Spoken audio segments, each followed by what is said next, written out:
let's take a few examples of these different paths.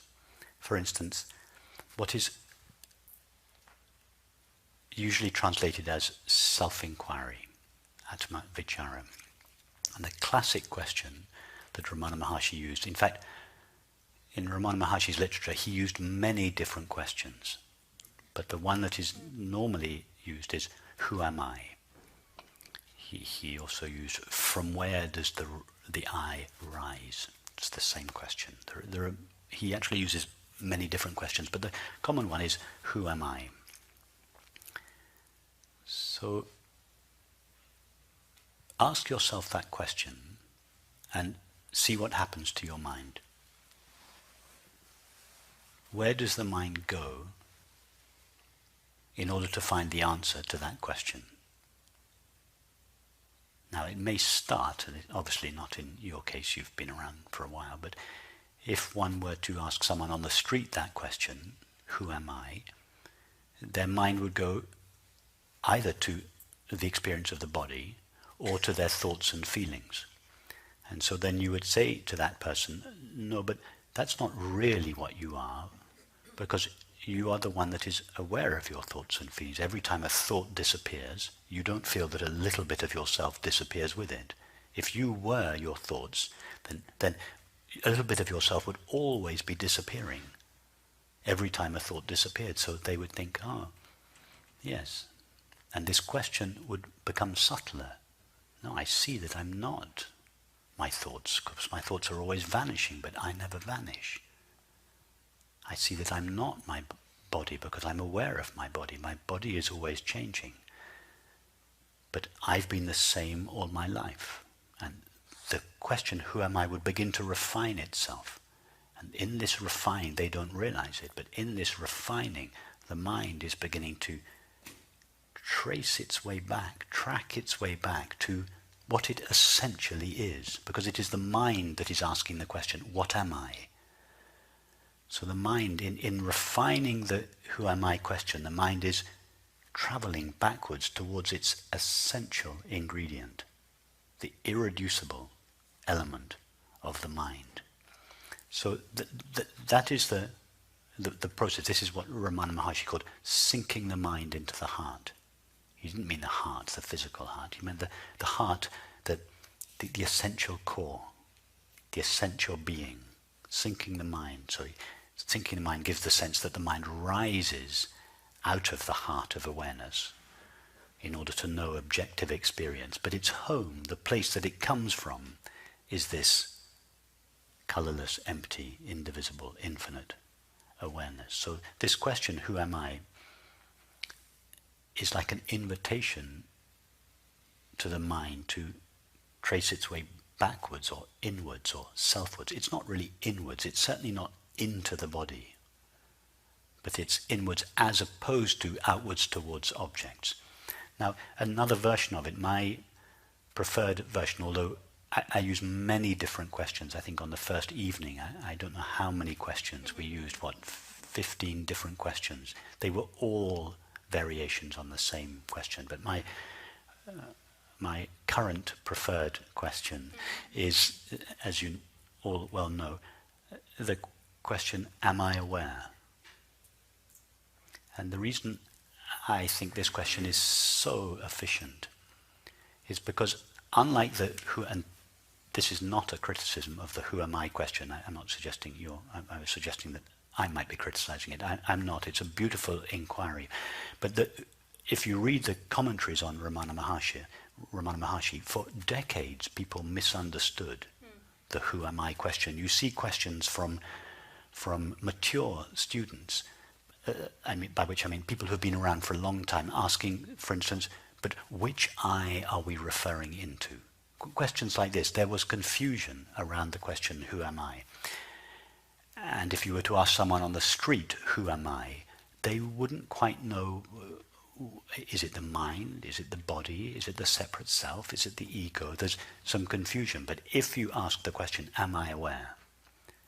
You ask it to someone who's been on the non-dual path for 40 years. You ask it to someone on the street who's never heard of non-duality. That question takes you directly irrespective of your conditioned thinking. It takes you directly to the experience of being aware, because that is the only place you can go to get the answer to that question. So that is like a shortcut for the mind. It just directly goes to the experience of being aware, because unless you go to the experience of being aware, you cannot answer the question, am I aware? So between the question, am I aware, and the answer, yes, the mind collapses into its source. Awareness briefly shines, and that shining is the knowledge, yes, I am.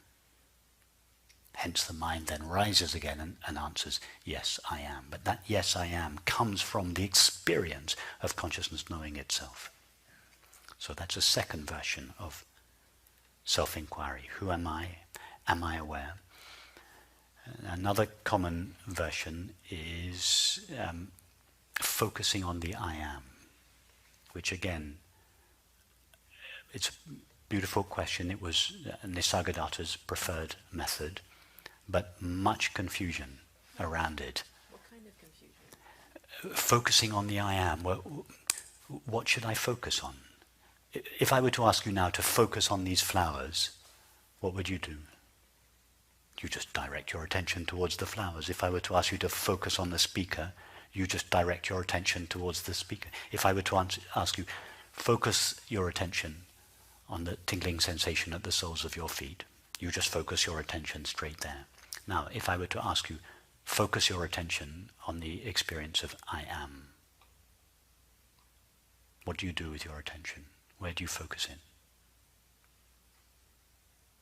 It's a challenge. It's a challenge. You're not sure. There's some doubt. Where is this I am? Or where do I go? So there's a little bit of doubt.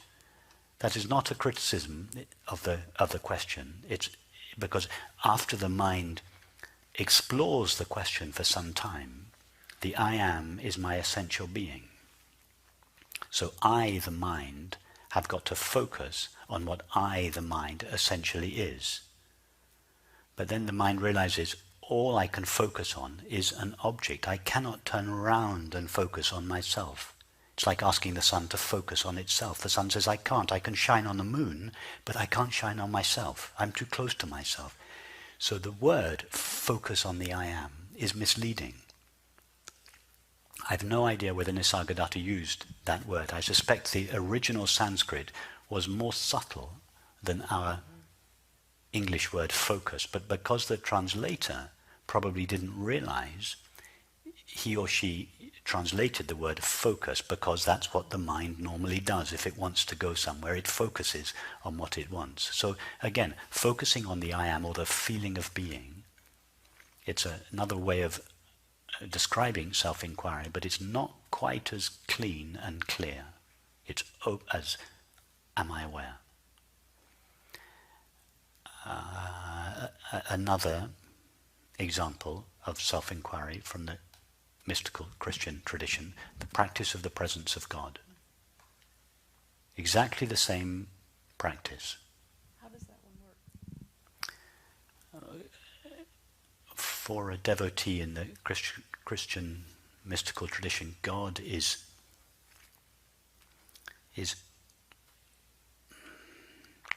infinitely larger than the self that we feel ourselves to be. The mind has to completely surrender itself to God's infinite being. The mind has to give up its own limitations. It has to hand everything over to God's infinite being. So what happens to a mind that is totally surrendered to God's infinite being? What impulse would there be for such a mind to rise and go out towards an object? Why would the mind ever go anywhere if it was truly surrendered to God's being? Why would the mind venture off in a daydream into the past? It's only for the sake of happiness that the mind does that. But such a mind is not truly surrendered to God, because such a mind is saying, I think my happiness is over there.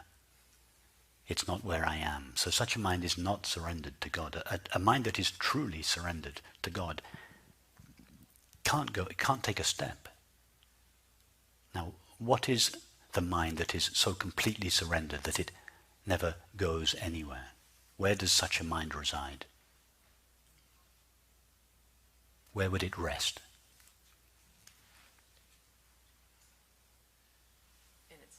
In itself, in its source. What is its source?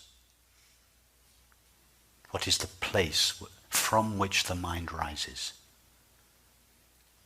It was one of Ramana Maharshi's versions of self-inquiry. Whence does the I thought arise? It's awareness. The essential nature, the place from which, if we can call it a place, the placeless place from which the mind realizes is pure awareness. So a mind that is totally surrendered to God is resting in its essential nature. So the practice of the presence of God is simply another version of what is called self-inquiry or self-investigation. The Russian philosopher P.D. Uspensky used to have a fourth way school, and the practice there was self-remembering. Again, an enormous amount of confusion in that school as to what self should be remembered. It's not a completely clean question. There's room for ambiguity there.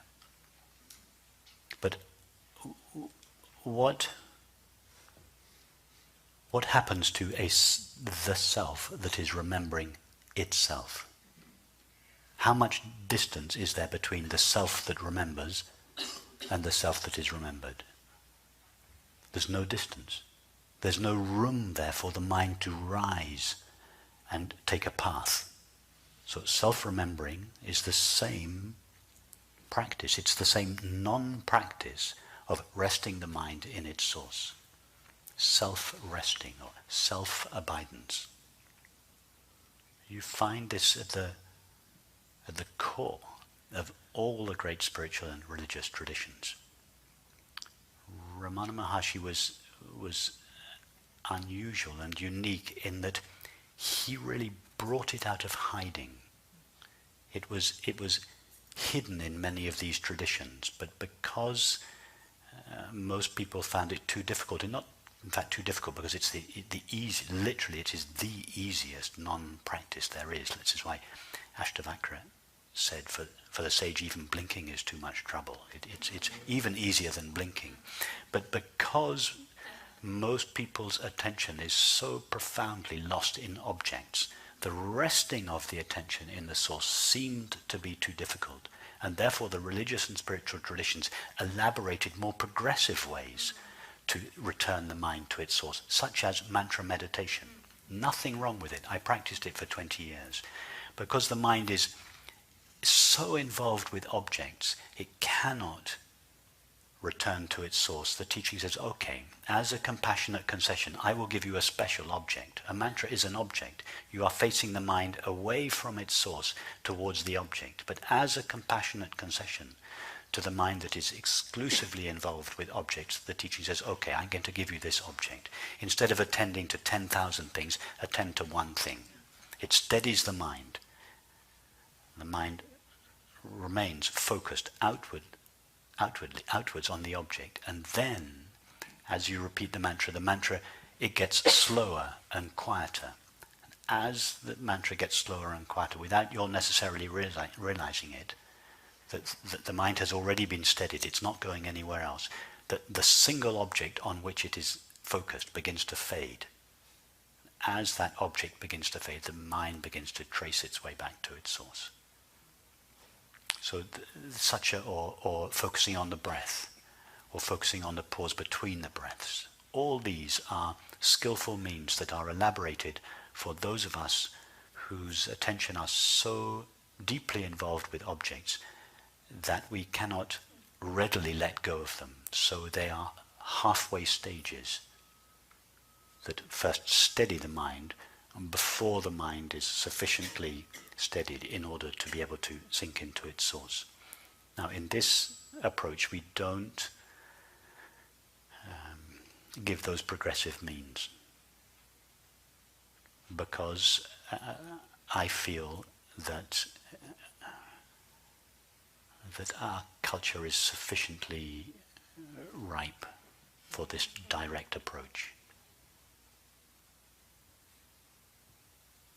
That we don't need the progressive approaches in the way that maybe previous cultures did.